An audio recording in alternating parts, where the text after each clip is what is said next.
Hello, thanks for listening to the podcast. I'm Christopher M. Michaud. Big news today out of Ottawa. Let's get into it. Conservative MP Matt Jeneroux has crossed the floor to join the governing Liberal caucus. And it matters, not just because it's dramatic, but because it changes the parliamentary math right now. Canada's House of Commons has 343 seats, and a majority government requires 172. With Jeneroux's move, the Liberals move closer to that number, tightening their position in a minority parliament and shifting the balance heading into the next phase of this session. And this isn't just one MP. Chris D'Entremont crossed in November, Michaud followed in December, and now Matt Jeneroux has made the same move. 3 Conservative MPs in a matter of months, deciding they're better aligned sitting with the Liberals. That's not routine political movement. That's a pattern. Here's why the numbers matter. In a minority parliament, every negotiation counts.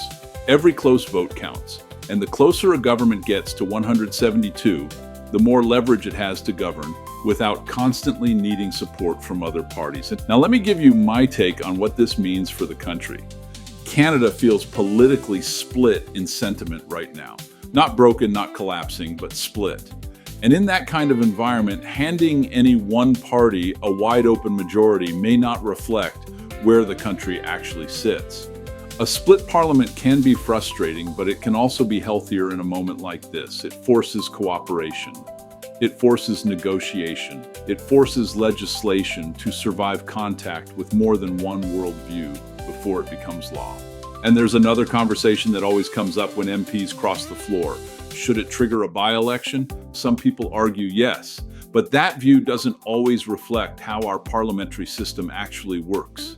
In Canada, voters elect a person to represent them in the House of Commons. That individual earns nomination, runs under a party banner, and is sent to Ottawa to exercise judgment on behalf of their riding. Party affiliation matters, but the mandate belongs to the MP to represent constituents. So when an MP changes affiliation during a parliamentary term, they're still operating under the mandate they were given by voters.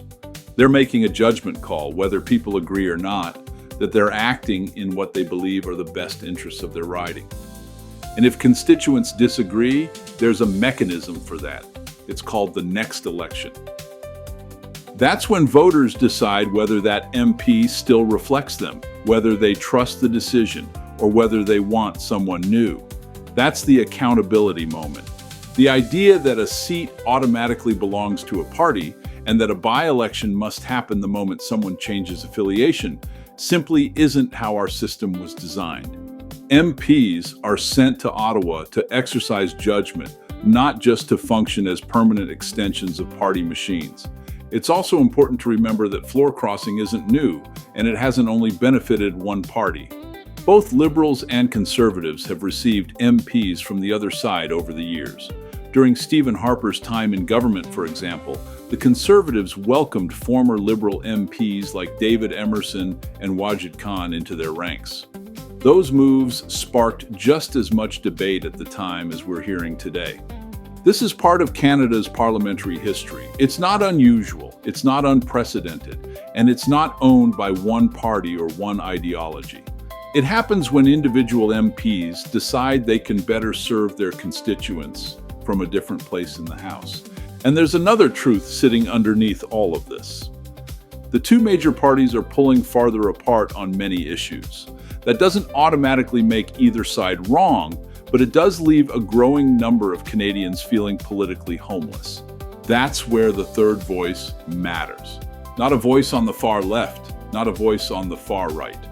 A voice in the middle, inside the margins of the two major parties, grounded in practicality and accountability. That's the role the United Canadian Centrists are built to play.